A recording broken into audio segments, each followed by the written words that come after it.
Hi, ഞാൻ ലക്ഷ്മി. എൻ്റെ വീട് കോട്ടയമാണ്. ISSCയുടെ ഹോസ്പിറ്റൽ അഡ്മിനിസ്ട്രേഷൻ കഴിഞ്ഞ് ഒരു മാസത്തിനകം തന്നെ എനിക്ക് ഗിരിധർ ഐ ഇൻസ്റ്റിറ്റ്യൂട്ടിലെ GRE എന്ന പോസ്റ്റിൽ ജോലി കിട്ടി.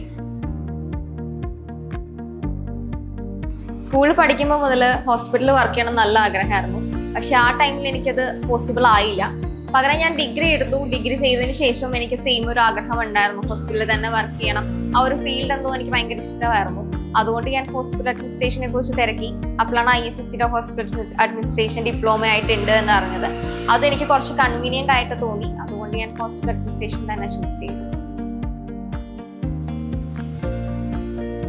ഹോസ്പിറ്റൽ അഡ്മിനിസ്ട്രേഷൻ പഠിപ്പിക്കുന്ന ഒരുപാട് ഇൻസ്റ്റിറ്റ്യൂട്ട്സ് ഉണ്ടെങ്കിലും ISSCയുടെ പ്ലേസ്മെന്റ്സിൽ കുറച്ചുകൂടെ നല്ല സപ്പോർട്ടുള്ളതാണെന്ന് എനിക്ക് ഫീൽ ചെയ്തിട്ടുണ്ട്. നമ്മൾ ഒരു കോഴ്സിലേക്ക് നമ്മൾ ചൂസ് ചെയ്യുമ്പോഴേക്കും ഇന്ന ഒരു ഇൻസ്റ്റിറ്റ്യൂട്ടിൽ നമ്മൾ പഠിക്കണം എന്നാണെങ്കിൽ നമ്മൾ അതിനെക്കുറിച്ച് എന്തായാലും അന്വേഷിക്കും. ഇപ്പം ISSCയെ കുറിച്ചാണെങ്കിൽ ഞാൻ അന്വേഷിച്ചപ്പോഴേക്കും അവരുടെ പ്ലേസ്മെന്റ് സപ്പോർട്ട് നല്ലതാണെന്ന് ഞാൻ അറിഞ്ഞു. കാരണം ഇപ്പം ഓരോരുത്തരുടെ റിവ്യൂസ് ഒക്കെ ആണെങ്കിലും ഒരുപാട് നല്ല റിവ്യൂസ് ആണ്. ഒരുപാട് നല്ല ഹോസ്പിറ്റൽസിൽ നല്ല പൊസിഷനിൽ വർക്ക് ചെയ്യാൻ പറ്റിയിട്ടുണ്ട്. അതുപോലെ ISSCയിൽ പഠിക്കുകയാണെങ്കിൽ എനിക്കും ഇതൊരു നല്ലൊരു ഓപ്പർച്യൂണിറ്റി, നല്ലൊരു ഹോസ്പിറ്റലും നല്ലൊരു ഡെസിഗ്നേഷനിൽ എനിക്കും വർക്ക് ചെയ്യാൻ പറ്റുന്ന ഒരു കോൺഫിഡൻസ് ഉള്ളതുകൊണ്ടാണ് ഞാനും ISSC തന്നെ ചൂസ് ചെയ്തത്. ഞാൻ ISSCയുടെ കോഴ്സ് അന്വേഷിച്ചപ്പോൾ തന്നെ ഞാൻ ആദ്യം അന്വേഷിച്ച കാര്യം ഇതാണ്. ഞാൻ വർക്ക് ചെയ്യുന്നുണ്ടായിരുന്നു.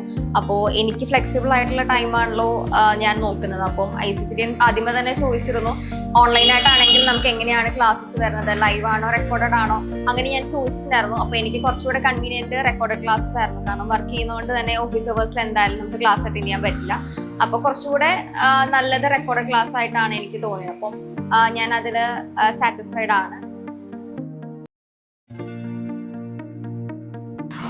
ഇപ്പോൾ റെക്കോർഡഡ് ക്ലാസ്സസ് ആണെങ്കിൽ തന്നെയും ആ റെക്കോർഡഡ് ക്ലാസ്സസ് എന്ന് പറയുന്നത് ലൈവായിട്ട് നടക്കുന്ന ക്ലാസ്സുകൾ തന്നെയാണ് നമുക്ക് റെക്കോർഡഡ് ആയിട്ട് കിട്ടുന്നത്. അപ്പോൾ ലൈവിലാണെങ്കിൽ പോലും ഇപ്പോൾ ഓരോ കുട്ടികളും ഡൗട്ട്സുകൾ ചോദിക്കാം. അത് നമുക്കും ഡൗട്ട് വരാൻ പറ്റുന്ന ഏരിയാസ് തന്നെ ആയിരിക്കും. അപ്പോൾ അതൊരു ബെനിഫിറ്റ് ആണ് നമുക്ക്.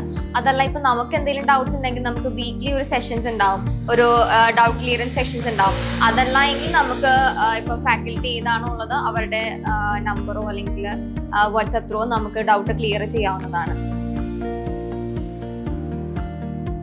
ഫാക്കൽറ്റി ആണെങ്കിലും കുറച്ചുകൂടെ ഫ്രണ്ട്ലി മൈൻഡ് ആയിട്ടുള്ള ഒരു ഫാക്കൽറ്റി ആയിരുന്നു നമുക്കുള്ളത്. അപ്പോൾ നമുക്ക് എന്തെങ്കിലും ഡൗട്ട്സ് ഒക്കെ ആണെങ്കിലും ഫ്രണ്ട്ലി ആയതുകൊണ്ട് തന്നെ നമുക്കൊരു ഹെസിറ്റേഷൻസ് ഒന്നും ഉണ്ടാവില്ല. നമുക്ക് ഫ്രീ ആയിട്ട് തന്നെ ചോദിക്കാൻ പറ്റുമായിരുന്നു, ക്ലിയർ ചെയ്യാൻ പറ്റുമായിരുന്നു. അതുകൊണ്ട് ഫാക്കൽറ്റീസ് ആയിട്ട് നല്ല എക്സ്പീരിയൻസ്ഡ് ആയിട്ടൊരു ഫാക്കൽറ്റി ആയിട്ട് നമുക്ക് ഫീൽ ചെയ്തിട്ടുണ്ടായിരുന്നു. നമ്മൾ ഓൺലൈനായിട്ട് ഹോസ്പിറ്റൽ അഡ്മിനിസ്ട്രേഷൻ എടുക്കുമ്പോൾ തന്നെ നമുക്കൊരു ക്വസ്റ്റ്യൻ വരും, ഈ തിയറി ക്ലാസ്സസ് എങ്ങനെയാണ്, കുറച്ച് ഡീറ്റെയിൽഡ് ആയിരിക്കുമോ അതോ ഡീറ്റെയിൽഡ് അല്ലേ, കുറച്ച് മാത്രമേ പഠിപ്പിക്കുകയുള്ളൂ, അങ്ങനെയുള്ള ഡൗട്ട്സ് ഒക്കെ നമുക്ക് ഉണ്ടാവും. പക്ഷേ ISSCയുടെ ബേസിൽ നോക്കുവാണെങ്കിൽ അത് ഫുള്ളും ഡീറ്റെയിൽഡ് ആയിട്ടുള്ള ഒരു ക്ലാസ്സസ് ആയിരുന്നു. എല്ലാത്തിനെ കുറിച്ചും നല്ല ഡീറ്റെയിൽ ആയിട്ട് തന്നെ പറയുന്നുണ്ടായിരുന്നു. അതിപ്പോൾ നമുക്ക് ഇന്റർവ്യൂസിന് പോകുമ്പോഴാണെങ്കിൽ തന്നെ നമുക്കത് കുറച്ച് ഹെൽപ്ഫുൾ ആയിട്ട് തോന്നിയിട്ടുണ്ട്. ISSCയുടെ മെയിൻ ഒരു ഹൈലൈറ്റ് എന്ന് പറഞ്ഞത് അവരുടെ പ്ലേസ്മെന്റ് സെല്ല് തന്നെയാണ്.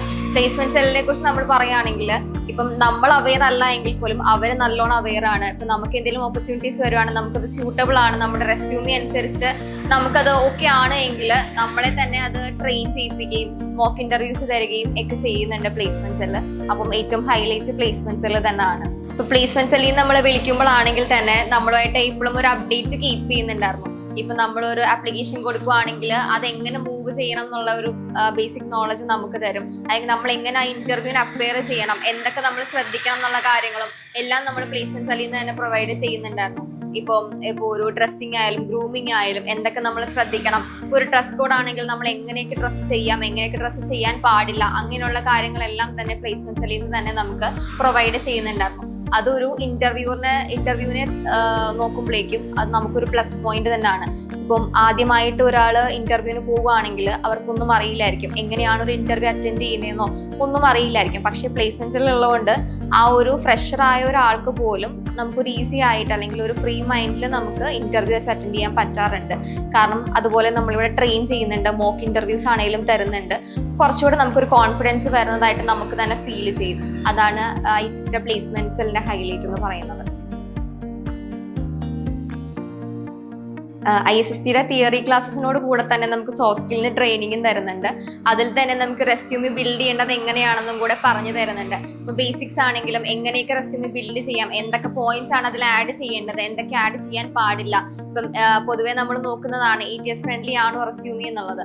അതൊക്കെ നമുക്ക് ഇവിടെ കറക്റ്റ് ചെയ്ത് തരുന്നതാണ്. ഇപ്പം എന്തായാലും നമുക്ക് ഒരു റെസ്യൂമെ ബിൽഡ് ചെയ്യണം. ആ ബിൽഡ് ചെയ്തതിന് ശേഷം എന്തെങ്കിലും കറക്ഷൻസ് ഉണ്ടോ എന്ന് സോഫ്റ്റ് സ്കില്ലിൽ നിന്ന് തന്നെ നമുക്ക് കോൺടാക്ട് ചെയ്ത് അത് നമുക്ക് തിരുത്തി തരുന്നതാണ്. അതുകൊണ്ട് തന്നെ നമുക്ക് ഇന്റർവ്യൂയിലേക്ക് പോകുമ്പോഴേക്കും അത് കുറച്ചുകൂടെ ബെനിഫിറ്റ് ആയിട്ട് നമുക്ക് തോന്നും.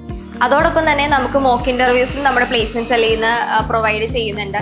നമ്മൾ എങ്ങനെ ഒരു ഇന്റർവ്യൂ അറ്റൻഡ് ചെയ്യണം, ഇപ്പം നമ്മളൊരു പൊസിഷനിൽ പോവുകയാണെങ്കിൽ ആ പൊസിഷനിൽ എന്തൊക്കെ ക്വസ്റ്റ്യൻസ് ചോദിക്കാം, എന്തൊക്കെയാണ് നമ്മൾ പഠിച്ചിട്ട് പോകേണ്ടത്, അല്ലെങ്കിൽ എന്താണ് നമ്മൾ ഒന്നുകൂടെ കവർ ചെയ്യേണ്ടത് എന്നുള്ള കാര്യങ്ങളെല്ലാം തന്നെ മോക്ക് ഇന്റർവ്യൂസിൽ നമുക്ക് പറയുന്നുണ്ട്. അത് കുറച്ചുകൂടെ നമുക്കൊരു ഇന്റർവ്യൂ ഫേസ് ചെയ്യുമ്പോഴേക്കും ഹെൽപ്ഫുൾ ആയിട്ട് തോന്നിയിട്ടുണ്ട്. ഇത്രയും പെട്ടെന്ന് ഹോസ്പിറ്റലിൽ വർക്ക് ചെയ്യാൻ പറ്റിയത് ISSTയുടെ ഹോസ്പിറ്റൽ അഡ്മിനിസ്ട്രേഷൻ ചെയ്തത് കൊണ്ട് തന്നെയാണ്. അവരുടെ പ്ലേസ്മെന്റ് ടീമിന്റെ സപ്പോർട്ട് ആണെങ്കിലും സോഫ്റ്റ് സ്കില്ലിന്റെ ട്രെയിനിങ് ആണെങ്കിലും എല്ലാം തന്നെ എന്നെ ഒരുപാട് ഹെൽപ്പ് ചെയ്തിട്ടുണ്ട്. അപ്പോൾ താങ്ക് യു ISST.